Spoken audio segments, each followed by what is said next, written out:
Suzuki may not be the first Japanese car brand that comes to mind, but if it keeps building cars like this new Baleno, then it soon could be. It's the brand's new small hatch to compete against the likes of the Toyota Corolla and Hyundai i30. Like the new Vitara that arrived in 2015, the new Baleno is something of a surprise packet. Under the bonnet is a 1 litre 3-cylinder turbocharged petrol engine that produces around 81 kilowatts of power and 160 newton meters of torque. While that may not sound very potent, given that the Baleno actually tips the scales at under 1,000 kilograms, it's actually more than enough grunt to get it moving along quite sprightly.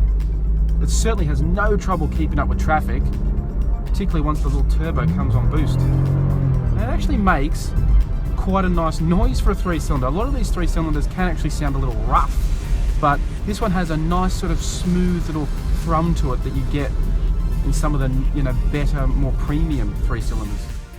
Being such a small engine is also helpful for fuel economy, with Suzuki claiming the Baleno sips just 5.2 litres per 100 k's. This higher spec GLX model I'm driving comes standard with a 6-speed automatic transmission, which is actually a pretty slick unit that works well with the little 3-cylinder. The first thing that strikes you when you drive the Baleno is actually, even though it's a small car, it feels a little bit like you're driving an SUV, because the seat is actually set quite high. I've got it in the lowest setting possible, and even then I still feel like I'm sitting quite tall in the car, and I've got really good vision out the front windscreen. As for how it actually handles, well, you know what? It may not be class benchmark, but it's actually really good. Suzuki has done a great job, like the Vitara. The Baleno, handles well, it actually rides quite well. Again, it's maybe not right at the top of the small car class, but it's certainly very far from the bottom. It is actually a very well sorted package and feels like quite an agile and responsive car to drive around town. But if you get it out of town onto some twisty roads, that's when the weaknesses start to show. It does tend to run out of grip, probably a little bit lower threshold than say some of the better, more expensive models in this class. In terms of the interior, I'd give Suzuki an A for effort, but maybe a B for execution. I think the final level of polish and presentation is not quite up to those class-leading standards, but it is still very good.